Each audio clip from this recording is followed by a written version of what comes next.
बिस्मिल्लाहिर्रहमानिर्रहीम। अस्सलाम वालेकुम मेरी यूट्यूब फैमिली, कैसे हैं आप लोग। उम्मीद करती हूँ आप सब लोग ठीक होंगे। और ये जो नावल है ये भी आपको पसंद आ रहा होगा, अफसाना ही है। ये तेरी आवारगी, आखिरी किस्त, थम्बलम ब्रेन। वो कोठी वापस आ चुका था और किचन में अंडों का आमलेट बनाने की कोशिश कर रहा था, जो 3 बार तो ख़राब हो चुका था। अब चौथी बारी थी। फजलू बाबा पास खड़ा इसे सिखाने की कोशिश में 110 बार मरने की धमकी खा चुका था।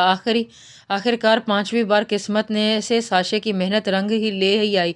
वो आमलेट बनाकर प्लेट में सजाता, इसे लेकर बाहरी डाइनिंग टेबल के पास आता, इसे इसी जगह पर रखता जहां पहली बार शहरजाद के सामने रखा था, और इसी कुर्सी पर बैठता खाने लगा। जब समीना बाई ड्राइंग रूम में दाखिल होती, कुर्सी पीछे धकेल कर विराजमान होती, पानी गिलास में भरती, एक नज़र साशे की तरफ देखती, पीने लगी। भेज दिया इसे। वो जानती थी ये सवाल अब ज़रूर पूछा जाएगा, इसलिए इसे कोई हैरानगी नहीं हुई। हाँ, भेज दिया, वो कहती। अब दूसरी प्लेट में उसके लिए प्लेट से थोड़ा सा ऑमलेट निकालती, डालने लगी। फिर अब क्या ख्याल है, वो ज़ुमानी अंदाज में बोला था। कौन सा ख्याल। वो अब ऑमलेट का एक छोटा सा टुकड़ा मुँह काट कर मुँह में डालती, नॉर्मल से अंदाज में बोली। उसके अंदर क्या चल रहा था इस बारे में शायद सही तरीके से वो खुद भी नहीं जानती थी। किस तरह मरना पसंद करेंगी वो। अब आमलेट एक तरफ करता, दोनों कोहनियों को टेबल पर जमाता, टिकटिकी बांधे फुर्सत से उसकी तरफ देखने लगा। जिस तरह मरने में तुम्हें आसानी हो, मारने में आसानी हो। वो अब भी नॉर्मल से अंदाज में आमलेट खाती कहने लगी, जैसे इसे इस गुफ्तगू से ज़्यादा गुफ्तगू का आखिर जानने में दिलचस्पी हो। ठीक है, फिर आज से आप फजलू बाबा के हिस्से का खाना भी खुद बनाया करेंगी, और ये बेवकत फरमाइशी खाने भी बनाना पड़ेगा, और सबसे अहम, आप मुझे भी खाना बनाना सिखाएंगी। 1 साल गुजर चुका था। वो बिल्कुल इसी तरह ज़िंदगी जी रही थी जैसे जीना चाहती थी। शुरू शुरू के दिनों में एहसास होता कोई उसका पीछा कर रहा है और छुप कर इस पर नज़र रखे हुए है। अक्सर लगता कि अभी साशे अपने पूरे जलाल के साथ उसके पास आएगा और पूरे धुओं से हक जमाता इसे अपने साथ ले जाएगा, और वो कुछ नहीं कर पाएगी। ये ख्याल बस ख्याल ही रहा। वक़्त गुजरने के साथ ये सोच भी बदल गई कि कोई छुपकर इसकी सारी सरगर्मियों पर नज़र रखे है। वो चाह कर भी इसे अपने जहन से निकाल नहीं पा रही थी। अक्सर इसे साशे की नज़रें याद आती, जो बेलगाम सिर्फ इसे ही देखे जाती थी। वो इसके लिए कहे अल्फाज को बार बार खुद को आईने में देखती, सोचने लगती।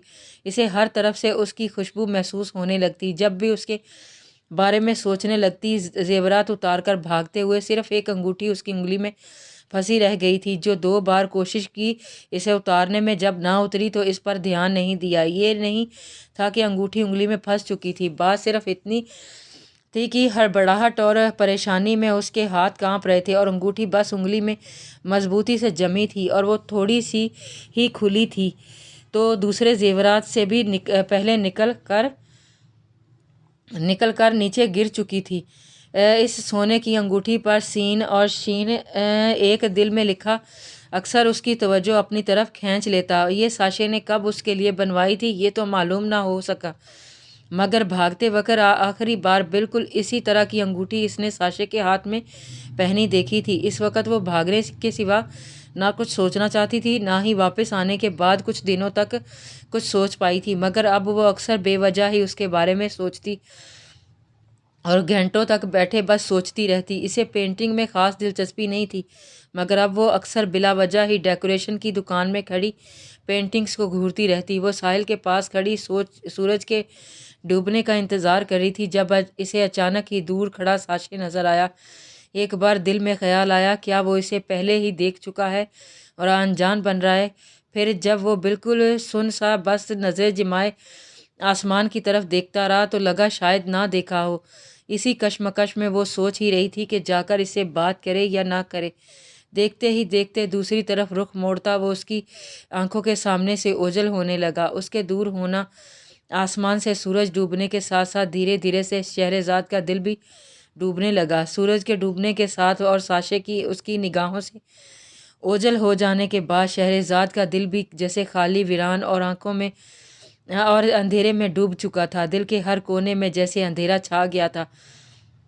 मुश्किल ही से सही वो फैसला कर पाई, वो एक बार साशे से जाकर बात करेगी। کیا بات کرے گی وہ نہیں جانتی تھی، مگر وہ اسے ملنا ضرور چاہتی تھی، چاہے اس کے پاس کوئی بہانہ ہوتا یا نہ ہوتا۔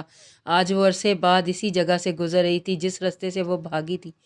وہ جنگل میں اسی رستے پر تھی کہ اسے اچانک اپنے جوتے کے نیچے کوئی چیز اندر گھستی محسوس ہوئی۔ وہ اس کا سال پہلے پھینکا ہوا سونے کا سرخ قیمتی جڑاؤ جھمکا تھا۔ وہ حیران ہوتی جنگل میں پاگلوں کی طرح گھومتی ادھر سے ادھر بھاگنے لگی۔ اسے اس وقت ساشے اپنے زیورات اتارنے کا مذاق کر رہا ہے۔ پھر جب کچھ عرصہ گزر گیا تو اس نے سوچا وہ اتنے مہنگے زیورات اسے کیسے مفت میں لے جانے دیتا، اس لیے اتارنے کا مشورہ دیا۔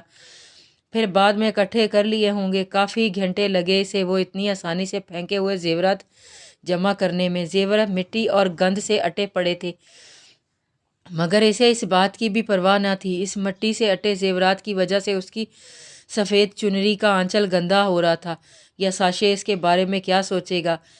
وہ اپنی مٹی سے اٹی پٹی حالت کے ساتھ ہی کوٹھی کے دروازے پر جا کر بغیر کسی خوف کے یا ساشے کے لوگوں کی پرواہ کے دستک دینے لگی۔ اندازے کے مطابق اس کے خیال میں کوئی نوکر ہی آ کر دروازہ کھولے گا، مگر سامنے ساشے کو دیکھ کر جیسے دل یکدم ہی رک گیا تھا۔ جیسے چہرے پر ان پلوں میں کئی ہی رنگ آئے اور کئی گئے، اس سے کوئی لفظ ہی نہیں بن پا رہے تھے۔ جب وہ اچانک بولا، اندر آ جاؤ، اس کی رکی سانس اور دھڑکنیں اب یکدم سے تیز ہوتی اس کی گاڑی کی رفتار دوڑنے لگی۔ اور آج ڈرائنگ روم کی جگہ ڈرائنگ روم ایک نرم بڑے سے صوفے پر بیٹھی تھی جس کے سامنے ایک درمیانے سائز کا ٹیبل بھی سجا پڑا تھا۔ دھڑکنیں اس کی تمام تر کوششوں کے بعد بھی نارمل نہیں ہو پا رہی تھیں، متذبذب اور غیر آرامدہ سی ہوتی یکدم سے لب کاٹنے لگی۔ وہ اسے چھوڑ کر خود انجانے کہاں جا چکا تھا اور وہ بس ونک بنی پورے ڈرائنگ روم کا نقشہ حفظ کر دینا چاہتی تھی۔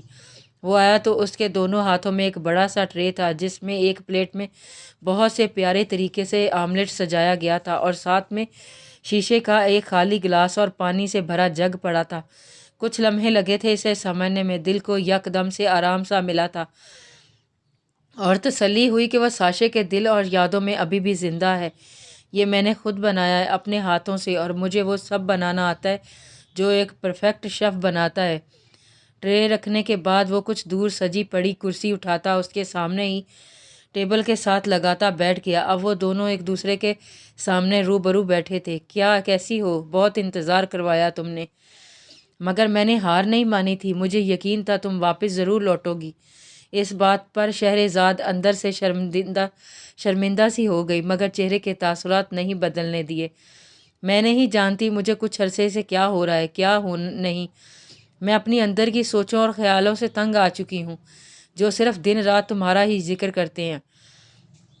وہ اس سے کھل کر بات بیان کرنا چاہتی تھی، مگر لاج نے گال سرخ کر دیے۔ اب اپنے منہ سے کیا بتاتی، اسے بھی وہ اسی طرح پسند کرنے لگی ہے جیسے وہ اسے کرتا ہے۔ میں کچھ نہیں پوچھوں گا، بس تمہاری رضا سے صرف اتنا جاننا چاہتا ہوں، کیا تم مجھ سے شادی کرو گی؟ اس بات پر وہ حیا سے سرخ بھی ہوئی تھی اور اس کے کام کے بارے میں سوچ کر متذبذب۔ میں صرف اتنا چاہتی ہوں کہ اگر تم مجھے واقعی چاہتے ہو تو خود کو بدل دو۔ مجھے معلوم ہے محبت آزمائش، ثبوت یا قربانی نہیں مانگتی، مگر اس بار صرف تم اکیلے اس آزمائش میں کھڑے نہیں ہوگے، میں بھی تمہارے ساتھ برابر شریک ہوں گی۔ میں نہیں چاہتی میرا شوہر ایک گنڈا ہو یا اس کا مافیا کے ساتھ کوئی بھی تعلق ہو۔ اگر منظور ہے تو میں ابھی اسی وقت تمہارے ساتھ نکاح کرنے کو تیار ہوں، اگر نہیں۔ اب اس نے اپنے آنچل کا سارا زیور اس کے سامنے میز پر رکھ دیا، آنچل ہلکا سا جھاڑ کر اسے گرد سے آزاد کیا اور آخر میں وہ انگوٹھی بھی اتار دی جو اس نے ساشے کے نام کے ٹرے لاتے ہوئے ہاتھوں میں پہنی دیکھ لی تھی۔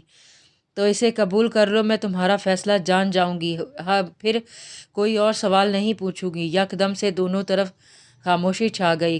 کافی لمحے خاموشی سے دونوں کے درمیان سے سرکنے لگے۔ ثمینہ مائی جو دیوار کے پیچھے سے دونوں کو چھپ کر دیکھتی گفتگو سن رہی تھی، دل سے دعا کی، یا خدا ساشے مان جائے۔ میں جانتی ہوں اس نے خود کو بہت بدلا ہے، مگر وہ خود کو آزاد نہیں کر پا رہا۔ اسے اس زندگی سے اب رہائی دے دے۔ وہ خوشی سے اٹھا، میز سے وہ انگوٹھی اٹھائی اور اس کے تھوڑے قریب ہوتا، گھٹنوں کے بل نیچے بیٹھتا، ہلکے سے سر ہاں میں ہلاتا उसके हाथ थामकर दोबारा से अंगूठी उसकी जगह पर वापस पहना दिया। जैसे तुम चाहो शहर दिल साशे की जान। जमाल ने उसके साथ माफिया छोड़ने से इनकार कर दिया। समीना माई और शहरजाद को शहर के एक आसूदा मोहल्ले में घर लेकर अपने साथ ले गया। जहाँ जा रहे हैं साशे, मैंने आज ख़ास कर आपके लिए कीमा भरे करेले बनाए हैं जो आपको मेरे हाथ के बनाए सबसे अच्छे लगते हैं। वो पीछे मुड़ता उसकी तरफ देखता, हल्के से मुस्कुराते हुए बोला, मगरब की नमाज अदा करने फिर एक सफ़ेद टोपी कमीज़ की जेब से निकालकर सर पर जमा ली। वो अब अपने चेहरे पर आई आवारा लट शर्म से कान के पीछे करती मुतज़ब्ज़ब हुई होती उसकी तरफ देखने लगी। वापस आते हुए कच्ची कैरियाँ ज़रूर लेते आइएगा और समीना माई को ज़रा घर वापस भेज दें। जब से इस मोहल्ले में शिफ्ट हुए किसी न किसी हमसाये के घर रिश्तेदारियाँ निभाने चली जाती हैं। मुझे भी घर में इनकी ज़रूरत होती है। वो मुस्कुराता हुआ सर हाँ में हिलाता बाहर निकल गया। अभी घर से कुछ दूर ही हुआ था कि उसके मोबाइल पर कॉल आने लगी। जमाल का नाम मोबाइल की चमकती स्क्रीन पर देखकर चेहरे पर मुस्कुराहट फैल गई। फिर ग्रीन बटन पर टच करता कान से लगा गया। साशे नवाज बे पकड़ा गया है। मैंने इसे कोठी के तहखाने में कैद कर दिया। अब तुम बताओ इसके साथ क्या करना है। वो यकदम कलाई ऊपर करता घड़ी से वक़्त देखने लगा। अभी तो मगरब की अज़ान नमाज का वक़्त है। इसे अदा करने के लिए ख़ास वक़्त नहीं मिलता। मैं शहरज़ाद से झूठ नहीं बोलना चाहता। मैं नमाज़ पढ़ लूँ, समीना बाई को शहरज़ाद के पास भेजकर 1-2 घंटे के लिए तुम्हारे पास भी चक्कर लगाता हूँ। फिर सोचते हैं नवाज बे को कैसे मौत देनी है। वो मुस्कुराया था मगर इस बार आंखों में सख्ती और मुस्कुराहट में वहशत थी। ख़त्म शुद। कमेंट्स ज़रूर करिएगा। Thank you.